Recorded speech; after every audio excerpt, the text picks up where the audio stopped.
ছিলেন একজন আল্লাহর ওলি। জোরে বলুন সুবহানাল্লাহ। আপনারা শুনেছেন হযরতে আলী রাদিয়াল্লাহু তাআলা আনহুর সঙ্গে হযরতে মা ফাতেমা यानी খাতুনে জান্নাত মা ফাতেমার বিবাহ হয়েছিল, নিকাহ হয়েছিল। তাদের নকশা কদমের উপরে আমাদেরকে চলা উচিত। জি ঠিক কিনা বলেন মুআজ্জাজ সামিনে কেরাম। তো হযরতে আলী দুনিয়াতে এখনো আসেননি মায়ের গর্ভে। মায়ের নাম হলো ফাতেমা বিনতে আসাদ। কি বললাম? ফাতেমা বিনতে আসাদ। আব্বাজানের নাম আবু তালিব। বেরাদার বন্ধুগণ দোস্ত বাবজি ভাইয়েরা গো, মায়ের নাম হলো ফাতেমা বিনতে আসাদ, আব্বা জানের নাম হলো আবু তালিব। আলী এখনো দুনিয়ায় আসেননি রে বাবা, আলী মায়ের গর্ভে আছেন। ফাতেমা বিনতে আসাদ একদিন বাবা হাঁটতে হাঁটতে হাঁটতে হাঁটতে যেন কাবা বাইতুল্লাহর দিকে চলে গেছেন। আর যেই না বাবা কাবা বাইতুল্লাহতে পৌঁছে গেছেন, মনে মনে আল্লাহ পাক রব্বুল আলামিনের দরবারে দোয়া করেন, ওগো রব্বুল আলামিন আল্লাহ গো, আমারও মন চাইছে গো আল্লাহ, আমিও আপনার কাবা ঘরের তাওয়াফ করব। জোরে বলি সুবহানাল্লাহ। ফাতেমা বিনতে আসাদ বাবা করলেন কি, কাবা ঘরের তাওয়াফ করছেন। এক চক্কর হয়ে গেছে, দুই চক্কর হয়ে গেছে, তিন চক্করের বেলাতে ফাতেমা বিনতে আসাদের মনে যেন এক মালালকা যন্ত্রণা শুরু হলো, পেটে ব্যথা যেন শুরু হয়ে গেল। আর যেন চক্কর দিতে পারে না, আর যেন তাওয়াফ করতে পারে না। ফাতেমা বিনতে আসাদ বাবা করলেন কি, আস্তে আস্তে করে কাবা ঘরের দেওয়াল ধরে যেন ওই জায়গাতে বসে গেলেন। জোরে বলুন সুবহানাল্লাহ। আর যেই না বসে যাওয়া, আল্লাহ পাক রব্বুল আলামিনের দরবারে দোয়া করেন, ওগো রব্বুল আলামিন আল্লাহ গো, আপনি কোরআন শরীফের মধ্যে বর্ণনা করেছেন, ওয়া ইজ্জত মানতাসা ওয়া জিল্লাত মানতাসা, ইজ্জতের মালিক আপনি গো আল্লাহ, বেইজ্জতের মালিক আপনি। মাবুদ, আমার যদি এখানে বাচ্চা প্রসব হয়, মক্কাবাসীরা দেখবে বেইজ্জতি হয়ে যাব আল্লাহ। আর এখান থেকে যদি আমি বাড়ি চলে যাই, আর বাড়ি যেতে যেতে রাস্তায় যদি বাচ্চা প্রসব হয় গো আল্লাহ, তবুও বেইজ্জতের ব্যাপার আছে। ও গো মাবুদ, আপনি আমার ইজ্জত খানাকে রক্ষা করো। সুবহানাল্লাহ। যেই না বাবা এই দোয়া করা, আমার আল্লাহ পাক রব্বুল আলামিন ও সঙ্গে সঙ্গে কারেন্টের মতো দোয়া কবুল করলেন। আল্লাহর কুদরতে বাবা যেন কাবা ঘরের দেওয়ালটা ফেটে গেল, আর ওই জায়গা থেকে আওয়াজ আসতে লাগলো, ও ফাতেমা বিনতে আসাদ, ও ফাতেমা বিনতে আসাদ, এসো এসো আমার কাবা ঘরে আসো। আর যেই না বাবা এই কথা বলা, ফাতেমা বিনতে আসাদ বাবা ওইখানেতে গেলেন। আল্লাহর কি কুদরত হলো বাবা, হযরতে আলীর ওই জায়গাতে জন্ম হলো। জোরে বলুন সুবহানাল্লাহ। সাল্লাল্লাহ বলে সেজদা করে কাবা বাইতুল্লাহ,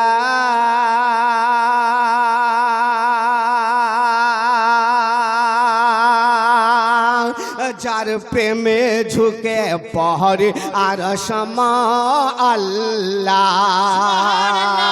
সাল্লাল্লাহ বলে সেজদা করে কাবা বাইতুল্লাহ, যার প্রেমে ঝুঁকে পহরে আর সমহ আল্লাহ। হল ধন্য ধরা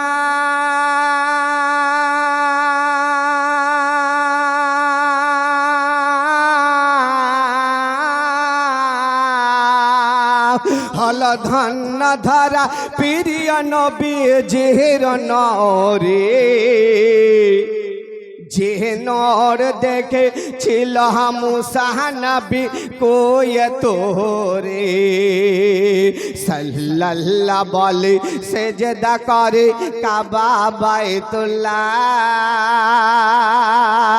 যার প্রেমে ঝুঁকে পহরে আর সম আল্লাহ সাল্লাল্লাহ বলে সেজদা করে কাবা বাইতুল্লাহ যার প্রেমে ঝুঁকে পহরে আর সম আল্লাহ। ব্রাদার, হযরতে আলী দুনিয়াতে আসলেন। হযরতে আলী যখন দুনিয়াতে আসলেন, দেখবেন কোন মায়ের যদি বাচ্চা প্রসব হয়, ওই বাচ্চা যদি একদিন, 2 দিন, 3 দিন যদি চোখ খুলে না দেখে, বলুন ওই মায়ের চোখের পানি কি থামবে বাবা? থামবে? কখনো থামবে না। হযরতে আলীর জন্ম হলো কোথায়? কাবা ঘরে। হাদিসের মধ্যে রাবি রিওয়ায়াত করেন গো বাবা, আলী যে জায়গাতে জন্ম হয়েছিল, আলী ছিল পাক আর আলীর মাও ছিল পাক। যেই জায়গাতে আলী জন্ম হয়েছিল ওই জায়গা অর্থাৎ কাবা বাইতুল্লাহও ছিল পাক। এ বারাদার একটু ভাবুন রে বাবা, ও গো মা খালারা, একটু চিন্তা ভাবনা করুন রে মা। আপনারা কারো কথাই কর্ণপাত করবেন না। আলী কথায় আর আমরা কথায় আলীর সঙ্গে তুলনা হবে না। আরে যদি আলীর সঙ্গে তুলনা না হয়, আপনি আমার নবীর সঙ্গে কেমন করে তুলনা করতে পারেন? যে কেমন করে তুলনা করতে পারেন? এবার একটু এগিয়ে চলি রে বাবা। ওই আলীর মা যার নাম হলো ফাতেমা বিনতে আসাদ, আলীকে কোলে নিয়েছেন বাবা। 1 দিন 2 দিন গত হলো, 3 দিনের বেলাতেই ফাতেমা বিনতে আসাদের চোখ থেকে পানি যেন টপ টপ টপ টপ করে ঝরে, আর কেঁদে কেঁদে যার জ্বর হয়ে যায়, আর কাঁদে আর বলে, আল্লাহ গো আল্লাহ, আমার কোলে একটা পুত্র সন্তান দিয়েছো গো আল্লাহ। আমার ছেলে এত দেখতে ভালো, আমার ছেলে এত সুন্দর গো আল্লাহ। ও গো রাব্বুল আলামিন, আমার ছেলে কেন দুনিয়ার দিকে তাকিয়ে দেখে না? মায়ের মন বাবা আর স্থির থাকে না, অঝর নয়নে কান্না করে। এমন ভাবে কান্না করে বাবা, পাড়া প্রতিবেশীরা এসে জানো সবাই হাজির হইয়া গেলেন। আর বলতে লাগলেন, ওরে ফাতেমা বিনতে আসাদ, কেন কাঁদো কেন কাঁদো? ফাতেমা বিনতে আসাদ বলতে লাগলেন, ওরে আমার বোনেরা, আমার লাল আলী 1 দিন 2 দিন নয়, 3 দিন ধরে অনাহারে, মুখে স্তনে লাগায় না, স্তন মুখে লাগায় না। আমার লাল আলী দুনিয়ার দিকেও তাকিয়ে দেখে না। কে যেন বলতে লাগলেন, ও ফাতেমা বিনতে আসাদ, যাও যাও, দিনের নবী মুস্তাফা জনাবে মুহাম্মদুর রাসূলুল্লাহ সাল্লাল্লাহু তাআলা আলাইহি ওয়াসাল্লামকে খবরটা দাও। আর যেই না বাবা খবর দেওয়া হলো, আমার নবী পাক আসলেন, আলীকে কোলে নিলেন। আর কোলে নেওয়ার সঙ্গে সঙ্গে ফাতেমা বিনতে আসাদকে বলতে লাগলেন, ও ফাতেমা বিনতে আসাদ, যাও যাও, 1 লোটা পানি নিয়ে এসো। জোরে বলি সুবহানাল্লাহ। এক লোটা পানি নিয়ে আসলেন বাবা, অঝর নয়নে কান্না করে, কেঁদে কেঁদে যার যার হয়ে যায়। আমার বিশ্বনবী ফাতেমা বিনতে আসাদকে বলতে লাগলেন, ও ফাতেমা বিনতে আসাদ, তোমার ছেলেকে স্তন পান করে না, তোমার ছেলেকে দুনিয়ার দিকে তাকিয়ে দেখে না। আরে যেই না বাবা এই কথা বলা, ফাতেমা বিনতে আসাদ বাবা আরো যেন বেশি বেশি করে কান্না শুরু করেছেন।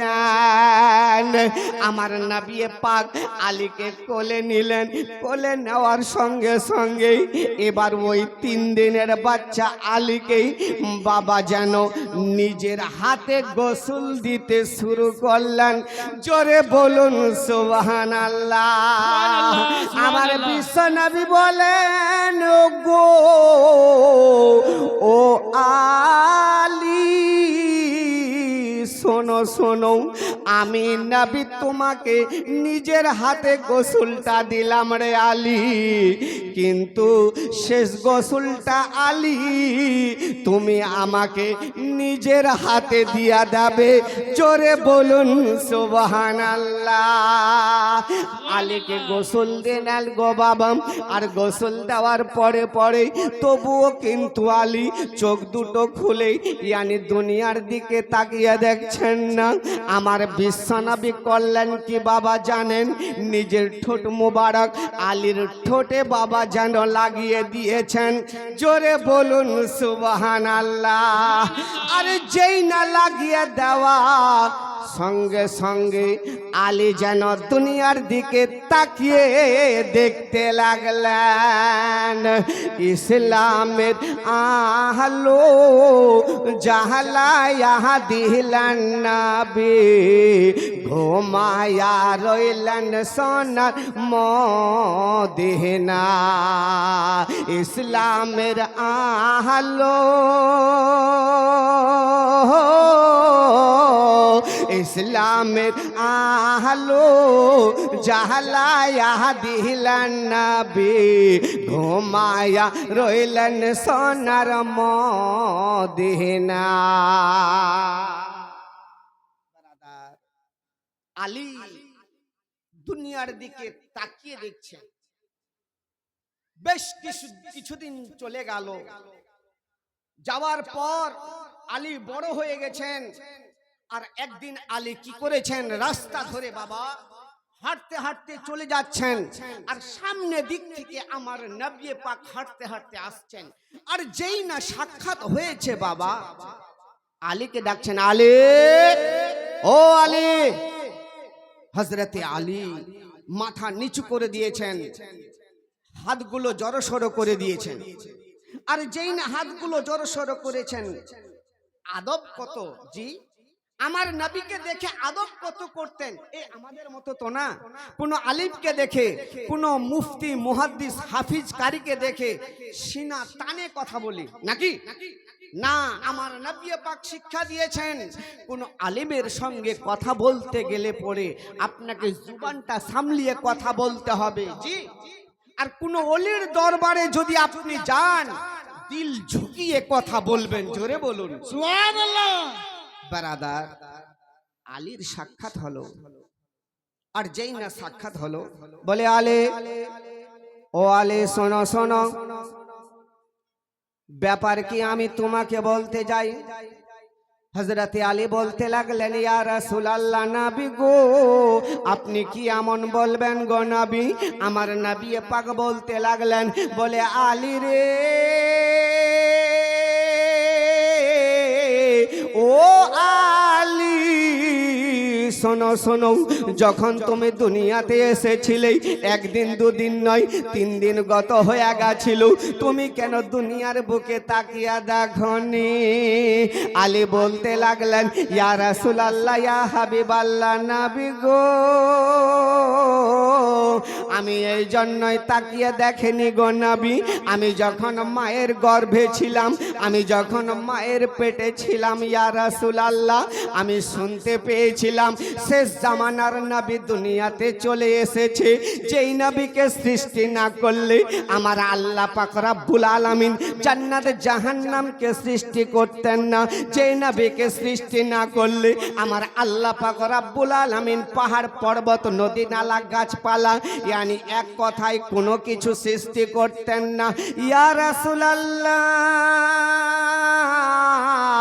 ওগো নবীজি, আমার তামান্না ছিল, আমার ইরাদা ছিল, যতক্ষণ পর্যন্ত গো নবী আপনাকে না দেখবো গো নবী, ততক্ষণ পর্যন্ত আমি দুনিয়ার দিকে তাকিয়ে দেখব না।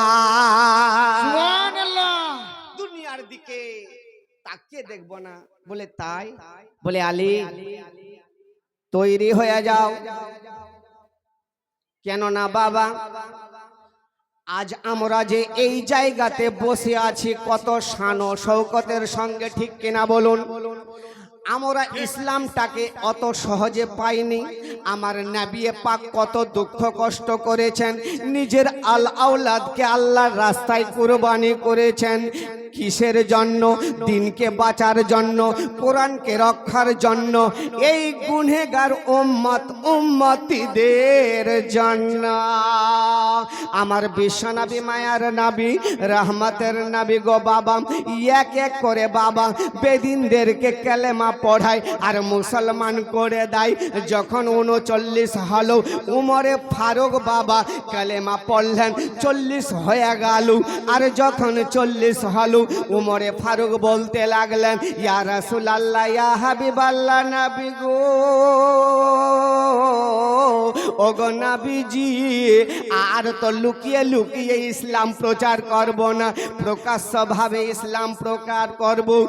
এমন কি বাবা খাইবারের যুদ্ধে, বদরের যুদ্ধে, হুননের যুদ্ধে, খান্দাকের যুদ্ধে আমার নবী পাক যেই যুদ্ধে গেছেন, সেই যুদ্ধে আমার নবী ফাতা হয়ে গেছে।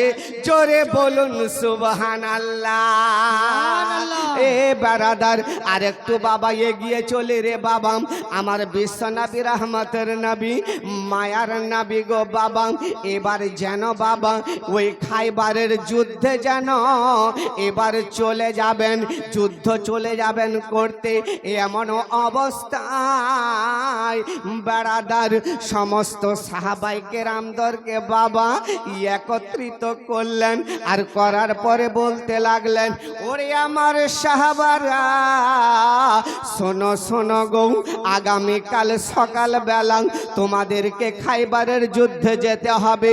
এই যে দেখছো আমার হাতে ইসলামের ঝান্ডা, এই যে দেখছো তো জুলফিকার হায়দার, আর এই ইসলামের ঝান্ডা এমন একজনের হাতে তুলে দেব, আমি নবী বলে দিলাম ওই যুদ্ধে ফাতা হয়ে যাবে।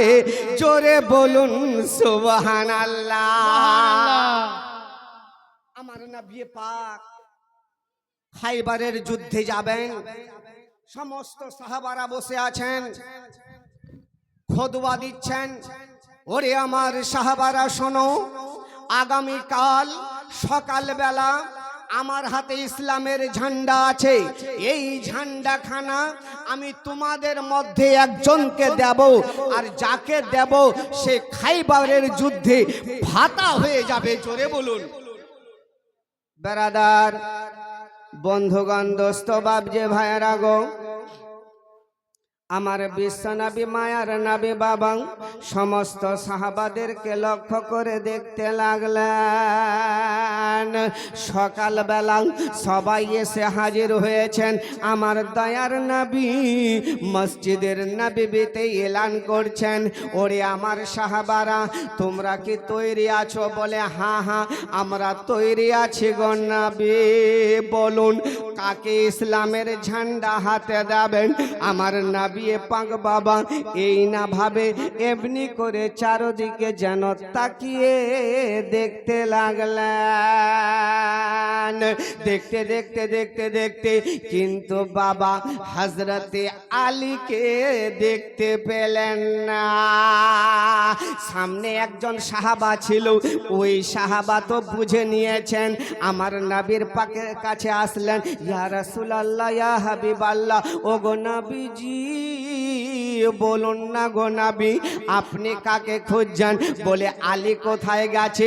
সাহাবাই কেরামগণ বলতে লাগলেন, বলে নবী গো হযরতে আলীর চোখ দুটো ব্যথা করছে গো নবী, এই জন্য আসতে পারিনি। জোরে বলুন সুবহানাল্লাহ। ইয়া রাসূলুল্লাহ, হযরতে আলীর চোখ দুটো ব্যথা করছে, যার জন্য উনি আসতে পারেননি। আমার বিশ্বনবী সাহাবাকে বলতে লাগলেন, ওরে আমার সাহাবা, যাও যাও আলীকে ডেকে নিয়ে এসো। হযরতে আলী আসলেন আমার নবী পাকের কাছে। আর যেই না এসে হাজির হওয়া, আমার দরদে নবী বলতে লাগলেন, বলে আলী রে, ব্যাপার কি ব্যাপার কি, তুমি কেন আসনি? হযরতে আলী যেন বাবা একটু নম্রতার সহিত বলতে লাগলেন, ইয়া রাসূলুল্লাহ, ইয়া হাবিবাল্লাহ, ও গো নবীজি আমার চোখ দুটো ব্যথা করছিল গো নবী, এই জন্য আমি আসতে পারি না। আমার নবী পাক নিজের থুতু মোবারক দিলেন আলীর চোখে লাগিয়ে। আর যেই না লাগিয়ে দেওয়া সঙ্গে সঙ্গে আলীর চোখ দুটো যেন ভালো হয়ে গেল। জোরে বলুন সুবহানাল্লাহ। আমি আপনাদের বুঝাতে চাই রে বাবা, আজকে এই বিয়ে শাদীর অনুষ্ঠানে সুবহানাল্লাহ সুবহানাল্লাহ, আমি আপনাদের কাছে টাকা পয়সা চাই না রে মা, শুধু আমার জন্য আপনারা দোয়া করবেন। ও বাবাজি ভাইরা, আপনাদের কাছে টাকা পয়সা চাই না। যদি মনে করেন কারো আব্বা কারো মা কবরে শুয়ে আছে, এই মিলাদুন নবীর শেষে, এই জালসার শেষে সবার জন্য দোয়া করা হবে, ঠিক কিনা? সবার জন্য দোয়া করা হবে, দিয়ে যাবেন এখানে, ইনশাআল্লাহ আপত্তি নাই। কারো কাছে আমি চাইব না। তবে একটু এগিয়ে যাই, আলী কেমন ছিলেন?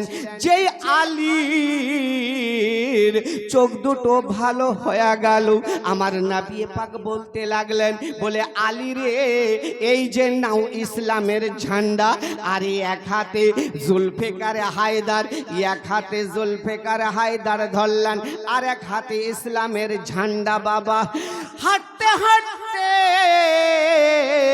আলী চলে যায়, চলে যায়, যেতে যেতে যেতে যেতে তাকবীর লাগাচ্ছেন। আলী তাকবীর লাগাচ্ছেন কেমন করে? বলুন নারায়ে তাকবীর। জোরে বলুন নারায়ে তাকবীর, নারায়ে তাকবীর, নারায়ে রিসালাত। আপনার আর কারো আওয়াজ হয়তো কাজী তোলা যায় না। আলী তাকবীর লাগিয়েছিলেন, এমন তাকবীর লাগিয়েছিলেন, আলীর আওয়াজ